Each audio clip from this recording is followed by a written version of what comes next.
Kara here from Homesteadhow. We got an exciting video for you today. We're going to be building the ultimate woodshed. This thing is going to be huge. We had a little wimpy woodshed over there before in our last previous episode. We cut the legs off of that. I said, oh my god, it's really heavy. Who would have thought? Yes. I nagled it onto the back of the truck and we moved it across the property. It was pretty dangerous and sketchy. That thing weighed like over 1,000 pounds. I don't know how we did it. I'll leave a link for that video below if you want to catch up on that one. But we got our order from Menards. I designed all this in Google SketchUp. I'll show you that on the screen. And this is going to be a fun project because we're building the ultimate woodshed. We're going to be able to back our truck up into this building. It's going to be huge. The log splitter is going to have a permanent home inside of it. And it's going to be nice and tall, so if we ever need a wood delivery, the guy will be able to get his trailer in and lift the trailer up. That's the plan anyhow. The tricky part that you're going to want to watch this video for is these things. These are 20-foot 6x6 pressure treated, and they're wet and they're very heavy. Oh, let it go!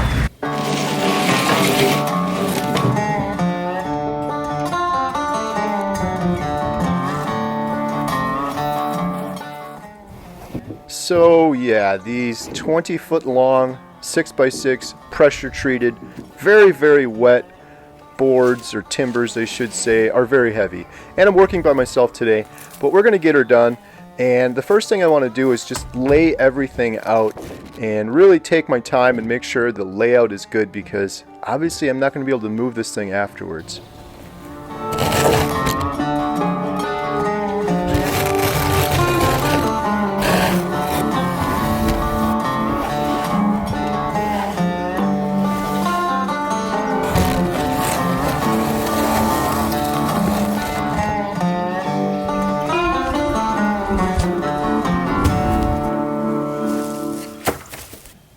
One of the most important parts of a project like this is getting everything nice and square and perfect. So that's why I went through this extra trouble of setting all of these out. And I'm going to actually nail these boards in. So we have 16 feet right here, 20 feet that way. I'm going to square everything up perfectly. I'm really going to take my time on this part because I don't want to mess this part up.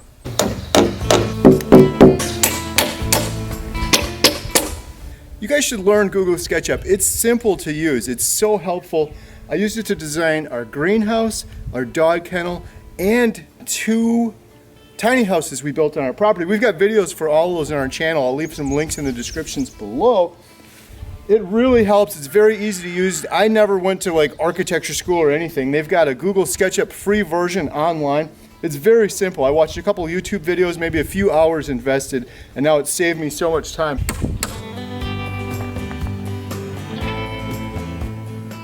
In terms of the alignment of this board, that can be tricky. This is why it helped laying this big huge board out. And so what I'm doing is I'm lining it up straight with the front of my garage. So you can see that's one perfectly straight line all the way down. So now I want to be sure this is perfectly square. This is one of the most important parts that you can screw up. And one way to do that is to measure from this corner to that corner, and then measure from that corner to that corner, and they have to match. If they're not, you got to tweak it a little bit. Another way is the 3, 4, 5 method, and I'm going to do that now. Actually, I'm going to do 6, 8, 10. So I'm going to measure, let's go this way first. We're going to measure from here, and we're going to go over 6 feet. I'm going to put a little nail in right here at exactly 6 feet. And then I'm going to go this way 8 feet. And I should know where my 8 foot is because this is 16 feet and I want it halfway. So I got 6 there, and then I have 8 here. So now if I measure between the two, it should be 10. 3, 4, 5, or 6, 8, 10.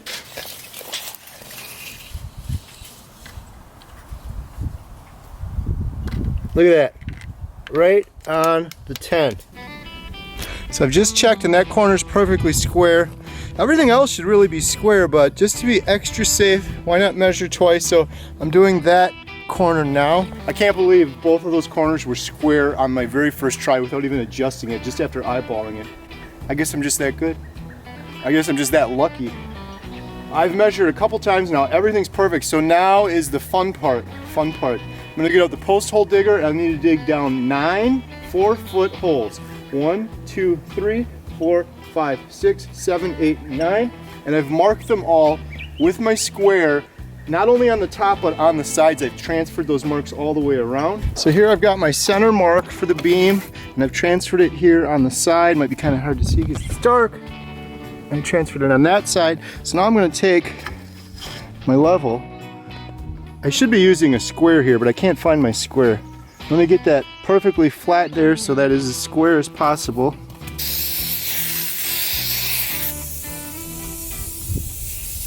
I have a bucket truck. I haven't started it up all year. The brakes don't work. It's very sketchy. My plan is to use the bucket truck, and so I don't want to put this wall up first and then this one, because then these will be in the way for the back one. So I'm going to do the back one. Get those posts cemented in first. But first I got to dig a bunch of 4-foot holes. And here we go.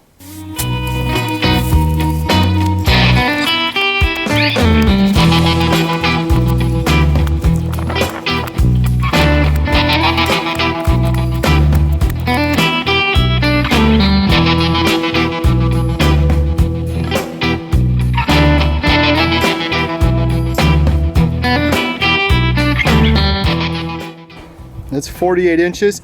It's tricky because if I just go the width of the post hole digger, it's only for like a 4-inch post, so I actually have to go around and scrape the edges because this is 5.5 inches is the actual dimensions of these. So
last pull for the day.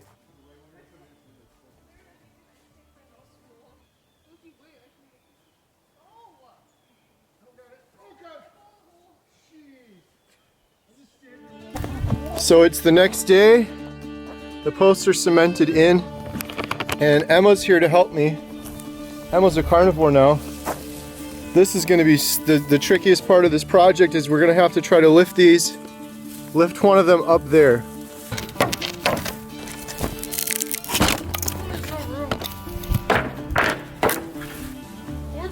Side and all this side.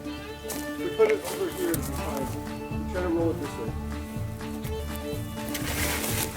Thank you for your help. Well, don't move it now.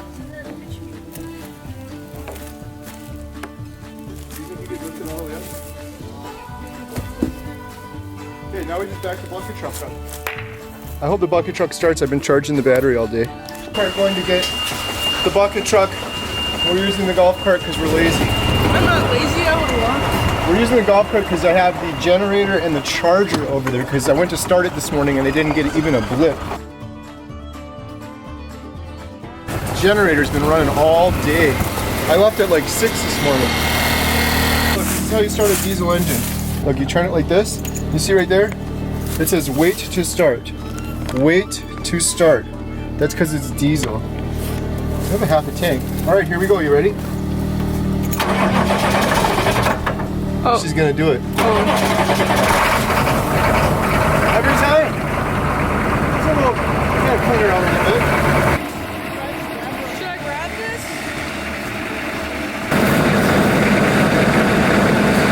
Great.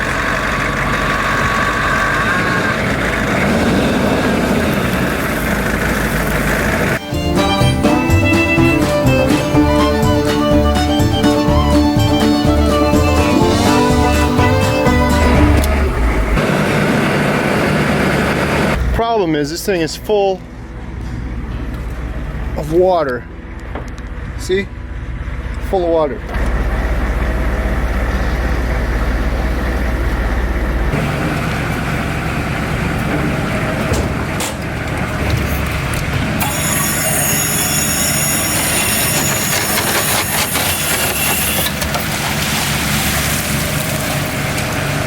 Like that. Do this, Emma, I have to back it up there, and I don't want to back up into a hole, but I got to get pretty far back.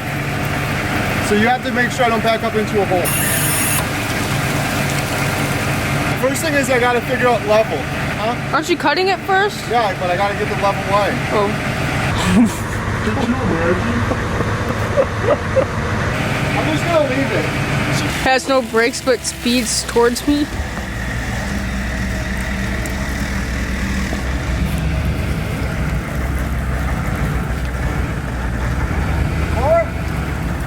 Yeah, if you want to be behind it. Am I gonna hit the pole? No, not yet. So now I want to be sure the top of my timbers are level with one another, and so I'm using a really straight board here and a level in between, and then I'm going to go ahead and cut these off at that level line with my chainsaw. A circular saw would probably be more accurate, but I'm pretty accurate with my little chainsaw here. Now this was the big unknown with this project. I'm trying to think of creative ways to do this without the bucket truck, and I'm not sure. And the bucket truck isn't a crane. It's not made to lift very heavy weight. These things are pretty heavy, but it should be strong enough to lift this timber along with myself. So let's see.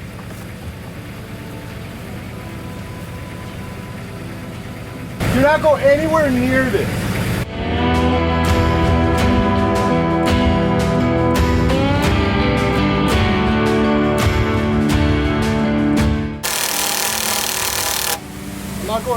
Emma made a friend. Ooh. Oh, look at his tongue going out. That means he wants to bite you. He wants me, guys. Pick him up and then swing him around in a circle. No. Oh my god, he's so cute. He's not cute. He's a reptile.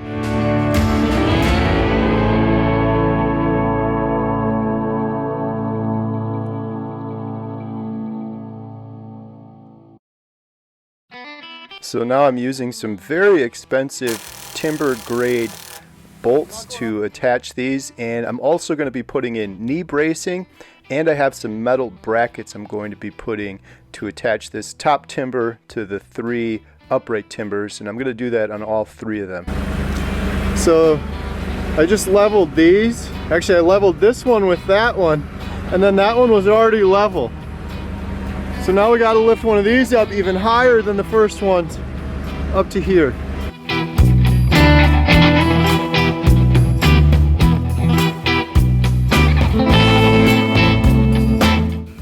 Wow, we got the second one up. I don't know if this shows up in camera, but that is very high. There's a crown in this one, and I put the crown up, and you can see a little gap in the center.